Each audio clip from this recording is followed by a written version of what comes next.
All right, everyone, we're going to get started. So, good morning, guys. I'm Rob Chipman, Program Manager with Polaris MEP. We're here to help solve any of your needs. Our goal at Polaris MEP is to support small and medium-sized manufacturers with their top line, bottom line, and pipeline. With that being said, I'd like to introduce you to Rob Sullivan. Rob's got over 2 decades worth of experience in construction project management and clean energy incentives. Rob currently serves as the Assistant Director for the New England Onsite Energy Technical Assistance Program. In this role, he provides technical assistance to large energy users, helping businesses integrate clean energy technologies to meet their sustainability goals. Prior to joining the TAP, Rob managed multidiscipline engineering teams for major infrastructure projects, including carbon capture and renewable energy systems. His extensive background in project design, permitting, and field supervision spans across residential, commercial, and federal projects, making him a valuable resource for energy solutions and decarbonization strategies. Rob, feel free to take over from here, my friend. Okay. Thank you very much for the introduction. I appreciate it. And what we're here to talk about today, we appreciate the invite from Polaris to get in front of manufacturing companies in Rhode Island. And what we're here to talk about today is federal support for your green energy transition. And to facilitate that, what the Department of Energy has done is establish a program called the Onsite Energy Technical Assistance Partnership. We're the New England region. We're located at the University of New Hampshire in Durham, New Hampshire. And there's 2 key players on our team. Matt Davis is the director. I'm Robert Sullivan, the assistant director, and our contact information is here at the bottom. We also have 3 other people who work in the program as energy advisors and engineers. So the Department of Energy has established these programs across the entire country. There's 10 regions. We're the New England region, but there's a similar location somewhere everywhere in the United States. Most of these are located at universities or energy efficiency programs in other states. So the Onsite Energy Program, our goal is to get energy production on site at industrial facilities. And when we say on-site energy, the definition is at the bottom of this slide, and it encompasses just about everything you can think of: batteries, combined heat and power, district energy, fuel cells, geothermal, solar PV, you name it, it's probably in this definition of on-site energy. And there's some things that aren't in this definition, but will be as technologies advance and become more mainstream.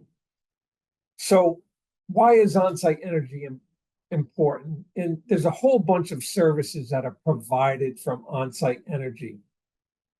There's cost savings is really critical for manufacturers. You need to stay in business and reduce your costs as much as possible, and on-site energy can help you do it. Resilience, to make sure that you can have power even though there might be power outages or emergencies. Energy independence is all about you controlling your energy source by having it on site. Innovation is about using the latest and greatest technology. Grid support is another key thing, where as our renewable energy becomes more dispersed and distributed, grid support is going to become more important, where the grid will rely upon distributed energy to stay stable. The grid's the most complex machine in the whole world, and on-site energy can help support that. And then obviously the last step is sustainability, where we're really trying to make sure that we're reducing greenhouse gas emissions and we're using energy as efficiently as we can to specifically address global climate challenges.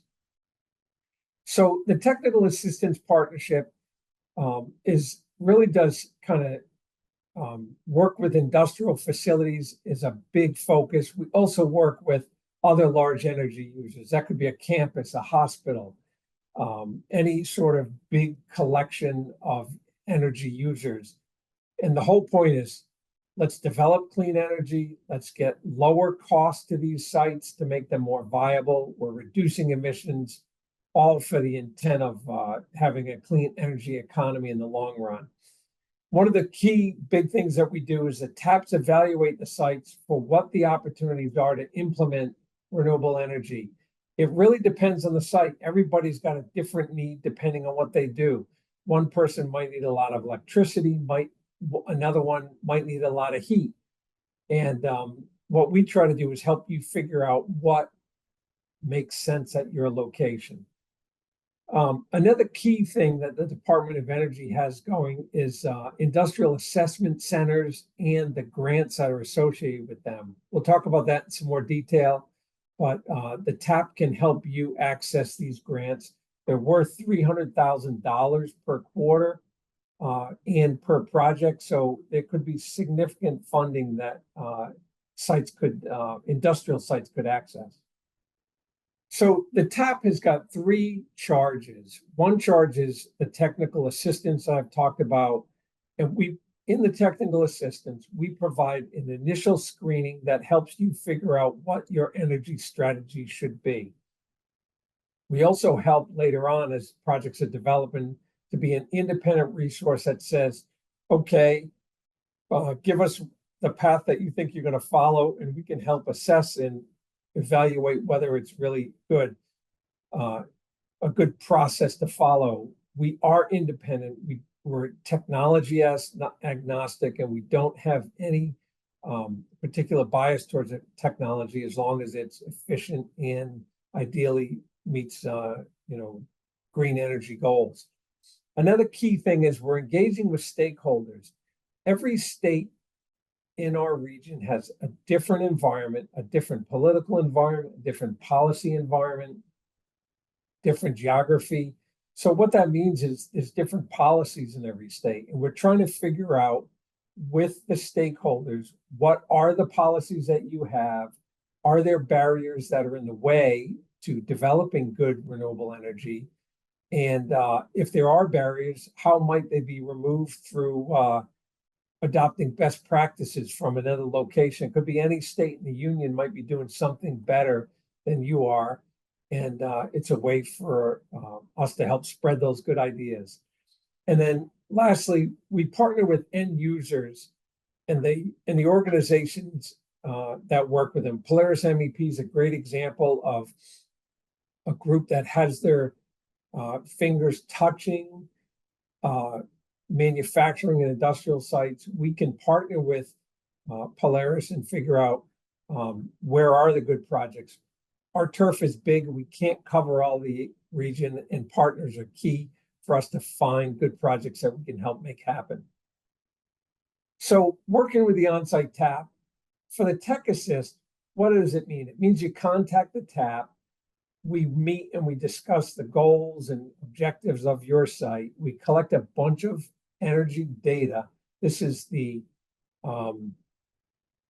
slide shifted. This is the energy data that defines you. What is your thermal load? What is your electrical load? We look at that data and we conduct an analysis that says, okay, with this profile, here's technologies you might pursue.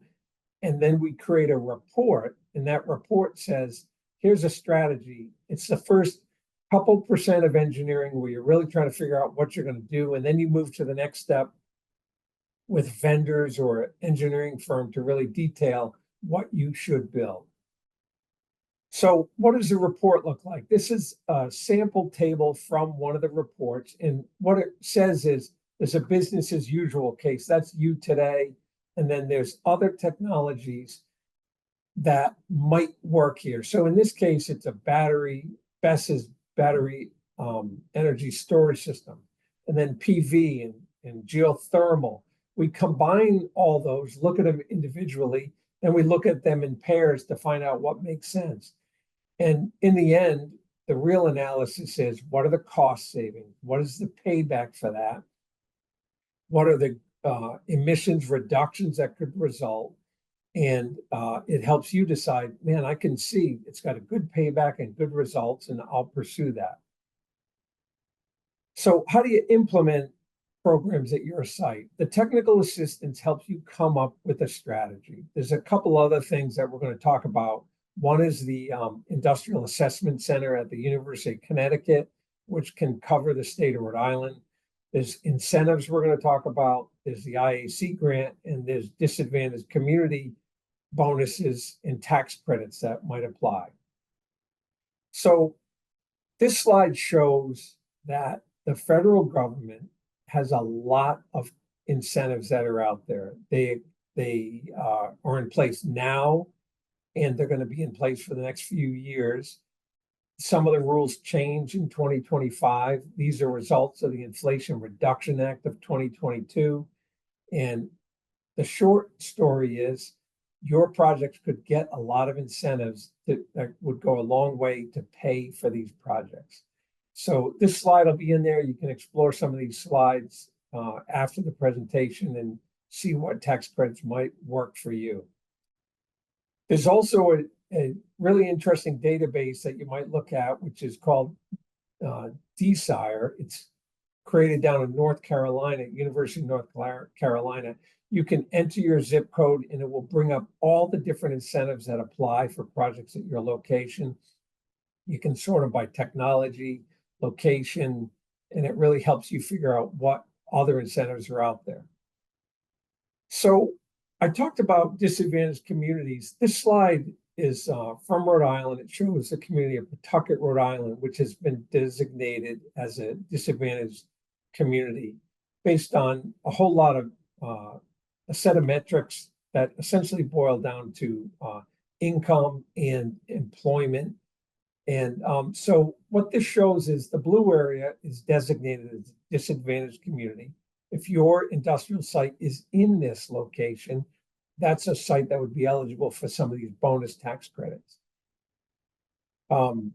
This is another way of looking at bonus tax credits, and it shows Rhode Island doesn't have this, unfortunately, which is there's no real communities designated in Rhode Island as energy communities, but it is important to think about that there are energy community designations close by. Just in Fall River, if you had a site in Fall River or the surrounding communities, there would be another 10% benefit in that location. You can see how New London has it as well.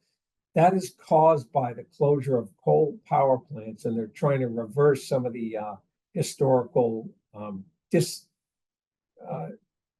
some of these coal plants were located in communities, had negative effects, and this is trying to reverse some of those effects.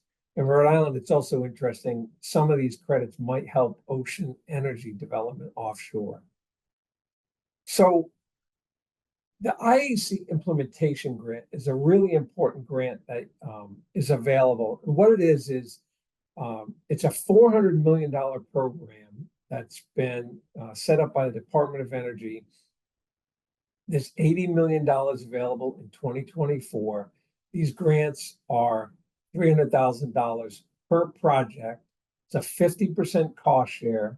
If you have a good energy project at an industrial site, you could very well be eligible. There's also eligibility for water and wastewater treatment plants. There's a whole lot to this program, and it's well worth exploring for industrial sites. The way you access this is a couple things. First of all, you have to be a medium-sized manufacturer, small and medium-sized. So that means under $100 million a year in gross sales, fewer than 500 employees at a factory site. You need energy bills over 100,000 or less than 3.5 million. I think in Rhode Island, this would most companies in the manufacturer sector would be eligible for these kind of grants, unless you're really a monster as far as size goes. And even for the really big companies, you still might be eligible if you have an individual LLC set up for a factory that's part of a much larger company. To access the grants and become eligible, there's 3 ways you can do this. One is the Industrial Assessment Center. The closest one in Rhode Island is the University of Connecticut. They will come up and do a detailed analysis of your site and say, here's a lot of things that you might consider to fix inefficiencies in your plant. They also would say, here's operational changes you might make. So that's a really detailed site visit. It'd probably be a 60-page report for a company and give them a lot of good information about things to do to apply for these grants. A second way is to work with the TAP. We come in and do a higher level screening that's really trying to address how do we implement on-site energy development at your site. It's a little different than what the IAC is doing, but it's aligned. They're about efficiency and we're about energy production on site. But the two of us work in tandem. A third way to do it is to get an assessment from a third-party assessor. This slide shows a whole bunch of companies that are qualified. They charge for the assessment, but they're doing really high-quality work that they come in and measure a lot of energy flows in your site. A lot of those are well worth exploring. A lot of the alumni from IAC centers have gone on to form these third-party assessors, and it's a really good quality program. So any one of the three of us can do an assessment that would allow you to be eligible for one of these grants. This slide shows the Workstream 1 opportunity, and that's the grant we've been talking about. If you don't remember anything else from this slide, just remember Energy Works. That's the website. DOE has an organization that administers these grants. If you go to Energy Works, you'll learn a lot about the program and how to qualify. A second part of Energy Works is also about these third-party assessors. So if you are a company that would qualify as a third-party assessor, it's well worth exploring. We need more assessors out there and to get this energy transition done. So please explore that. If you're an engineering firm or if you know one that you're working with, they might become eligible. So these IAC grants I talked about, what does it really mean? And this program has been going on for 2 quarters now, and they've awarded grants for 2 quarters. There's been 162 of them awarded nationwide. I think the number is probably like around 25 or 30 million dollars has been awarded at this point. There's still plenty of money left in the program this year and in follow-on years. Some examples here are listed. There's one company in southeastern or southern Rhode Island called US Extruders. They got a grant just in June for $179,000, and that's to replace their HVAC systems with heat pumps. A big part of this program is about electrification, moving away from fossil fuels. Their heat pump project is going to be half paid for through one of these grants. Another example project was a lumber mill we worked with up in New Hampshire. They're getting combined grants. One is an IAC grant and the other is a REAP grant. They're getting $1 million from USDA for the REAP and $300,000 from the IAC grant. This is all for a combined heat and power project. It's a great project and a strong company that has a good fuel source right there. These kind of projects are being awarded across the country. In Massachusetts, there's been 4 recent IAC grants, all for $300,000. The general theme here is these awards are for optimization of current systems, replacement of other things, and brand new on-site energy systems. So it covers a wide gamut of possibilities. I also list here a local third-party assessor. QGM is in Rhode Island, and they're available if you wanted to talk to them about having them come do an assessment. So the next deadline for these grants is for the 4th quarter. The deadline is January 10th. I wrote the 20th here, but it's actually January 10th of 2025. It's time to assess your site and apply for one of these grants. So I'd really encourage you to look at it. This slide talks about the Department of Energy more generally. And if you go to DOE websites, you're going to find a big wealth of information. The Onsite Energy Program is part of the Better Buildings Program. There's tons of information there from really smart energy programs and excellent experts who've probably solved most of the problems that exist in the energy field. And what we're trying to do is get these known solutions brought out to industry. There's fact sheets that talk about our program. There's videos that can help you wade through the technology questions. And I encourage you to check out that website. And so that's the basic presentation for the Onsite Energy TAP. I would say that this year, the last 6 months has really been about getting this program up and running. The TAP program grew out of a CHP, Combined Heat and Power Technical Assistance Program, that was very successful. And what the Department of Energy says, let's expand this to all technologies that are available. And that's why for the last 6 months, they've really said, let's look at all the different technologies and figure out how to get them on site. So that's our presentation. We're happy to work with any industrial sites in Rhode Island. There's our contact information. And if there's any questions, I'd love to help. I'm gonna stop my screen share at this point and answer any questions that might exist. How you doing? So, Yes. Suzanne, so Rob, if there's any questions in the chat, or if anybody wanted to ask questions who's on the webinar, I'm happy to help. Ray, I think you had a question, correct? I did, yes, thank you. I was unsure if you could hear me or not.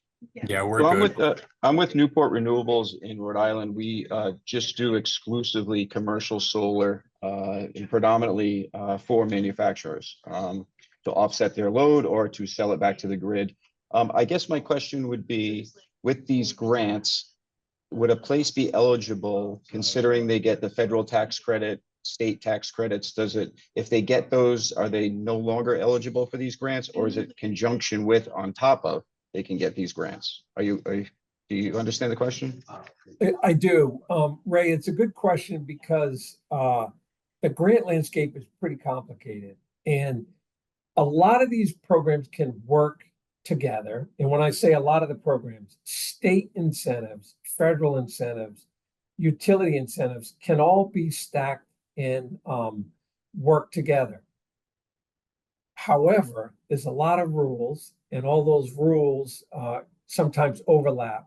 So I'll give you an example. The IAC grant is a 50% cost share. You couldn't use federal funds as part of the cost share on that. So if a project was $600,000, the cost share would be 50%. Federal funds can't be used to cost share, but utility funds could be. So if Rhode Island Energy said, I'm going to throw some incentive funds, say $100,000 at a project, that could reduce the cost share for the company, and the company might only need to come up with $200,000 instead of the $300,000 cost share. That's a simple example. Some of these federal grants would actually, the REAP grant would actually offset. So if you got REAP money and then an IAC grant came, they might actually say, we're going to reduce the REAP grant. So it's a little complicated, but in general, you got to create a capital stack of all the different incentives, and most of them play well together. Does that answer your question? It does, thank you. It basically says, try to apply and see what happens. Yeah, You know, apply, and you're going to find that a lot of these programs, work together. They're all going at the same objectives, and you're not going to get the whole thing paid for, because part of it is that these granting agencies want to make sure that companies have some skin in the game. So that's why the cost share exists. But I've seen many projects that are have a lot of incentives to pay for You know, some of these could be, if you take the investment tax credit, that could be 40% of the cost, and really they stack well. Thank you. Good question, Ray. Suzanne, did you have a question? No? That's all right. Anyone else? Joe, Jordan, John, Nick? No? Hi, Ray. This is John Riondo. Hi, John. Less a question, more just a comment and a compliment to Rob Sullivan and his team. As you can see through the slide presentation, we were awarded a grant, and we couldn't have done it without the help of the New England TAP. And so to, and Matt Davis, Rob Sullivan in particular, we just want to say thank you publicly in this venue for their help and helping us win an award. I love it, John. That's awesome stuff there. Thanks, Glad they John. could I help you. appreciate it. And it really has been part of this program. Everybody should understand that there really is a movement to get these incentives out there, and the programs are designed to be as user-friendly as possible. Grant applications are supposed to be straightforward and easy, and not exercises in painful form filling, which I think that the longer these programs get going, the more effective the mechanisms will become. And I know the feedback I've gotten consistently is that these grant programs are pretty easy to apply for. So thank you, John, for that. And we're really looking for projects. So if anybody in Rhode Island has a project, please let us know. Hey, Rob, I have a question. So say we get out of this meeting, we take this stuff to our CEO or, present it to our team. How would this process work of contacting you and getting a meeting set up, whether it be on site or virtual at first? Yeah, so it's pretty straightforward. What we do is we work directly with the company, and the company, we talk to whoever that sustainability champion or energy facility manager is. We work directly with them. We ask a bunch of information about the facility, like what do you do? What are your energy needs at the site? Once we kind of do that interview, it might take half an hour or an hour to figure that out. We then gather a bunch of detailed information about your energy flow. So, which basically means electricity bills for the year, gas bills for the year. We get that information and we analyze it. It takes about 6 weeks to gather all that information, do the analysis, and issue the report. After that's done, what happens is we review the report with the company and say, hey, here's what we found. What do you think might make sense to pursue? The recommendations we make, there might be 4 recommendations and only one of them is attractive to the company, and the company can pursue that. You're not required to pursue them all. We know at industrial sites that a lot of this is phased work where you do part, phase 1, and maybe you come back at phase 2 the second year. So we're in this for the long haul. We're happy to help companies figure out these moves over time. But the short story is a 1 or 2 hour interview, gather the information, and 6 weeks later, we could have a report out. And then That's the pretty company solid. would apply for the grant by itself. And I Okay. also don't want everybody to think this is just about grants. It's also about doing some smart engineering to figure out what possibilities and strategies exist out there. And even if you are not eligible for these grants, we're happy to work with you. And like a school system would not be eligible for a grant, but we have worked with schools to figure out what's their smart move. Hey, Rob, could you dive into that? Is that like a fee for service if we're not going for the grants or we're not eligible for grants? How would that part work? Yeah, no, there is no fees for our program. This is a no-cost program. All of the work we do has been funded by the Department of Energy. It's no cost to a company. And so we're happy to work with you as much as you want. Some of the analysis can be pretty straightforward, and some of it can be more advanced, where we dive into a really particular problem at a site and figure out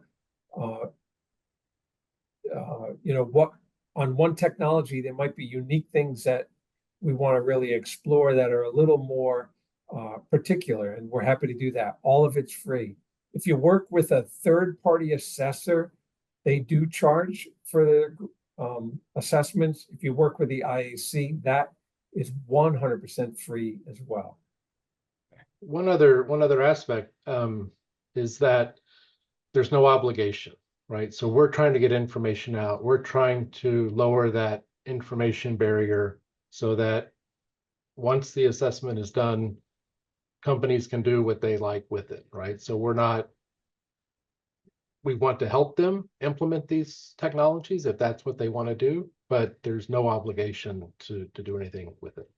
Okay, so they get a free report out and they can prioritize it and basically take it and go find someone to do it, or get you guys to help them out with that. That's really nice. Yeah, I mean, they could sit it on the shelf for 5 or 10 years, right? And come back to it at a later time.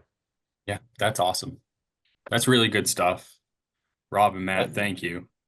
Can I have a follow-up, if you don't mind? Yeah, Sure, Ray. go for it, Ray. So I guess my question would be, like, I'm comparing it to, say, Rhode Island Energy comes out and goes to a residential place and they say, change these light bulbs. We're going to blow in insulation to help with the heat and the cooling in the summer. And they give recommendations and you either implement them or you don't. So for you, when you get all this analysis after 6 weeks, are you then saying, well, if you had heat pumps here, it would do this. If you had battery storage, it would do this. If you had a PV system, it would do this. What does that kind of look like when your recommendations come back? Yeah, Ray, I think you're hitting on a key thing here. Efficiency is always the first move, right? Close the window and turn off the lights, right? That's how you save energy. So the efficiency piece is always important, and it's really the first step. After that's done, where's the electricity going to come from? Where's the energy going to come from? And that's where when I said the TAPs and the IAC work together, I could also say the TAPs and all this utility and efficiency programs work together, because they are all part of the steps that you follow. So after you do those efficiency moves that maybe the utility might recommend, you got to figure out where your electricity is going to come from. And that's where the on-site energy production comes into play. Now, when we do a report, if I have a ton of information that says from, say, an assessment by a utility, we can include that report and say, look, good engineering work's been done before we see it. Maybe, I guess a good example is the roof might have natural gas fired air handlers, and we would recommend, hey, let's electrify that. The utility might say that's a good move too. We like heat pumps, and we would include that in our report, and the report recommendations would be eligible for one of the grants. So there's a couple pieces. Electrification is a key step in this DOE strategy to decarbonize, and then on-site energy is the next piece. It all works together. Thank you.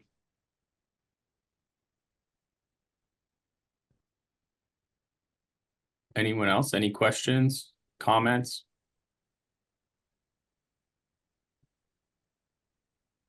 Take that as a no. Yeah, well, we really appreciate the opportunity, Rob. It started, so let go.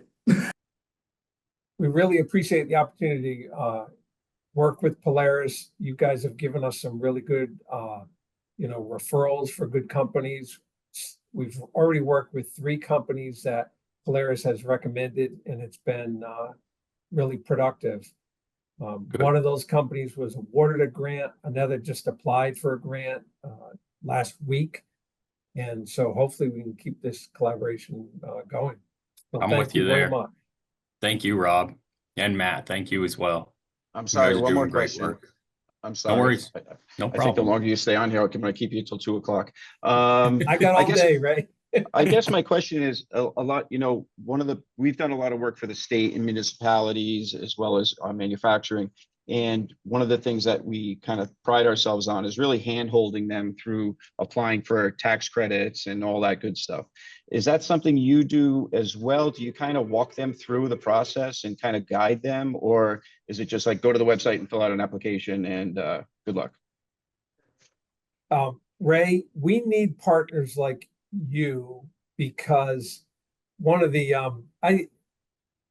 federal government's complicated, right? And we are not tax advisors.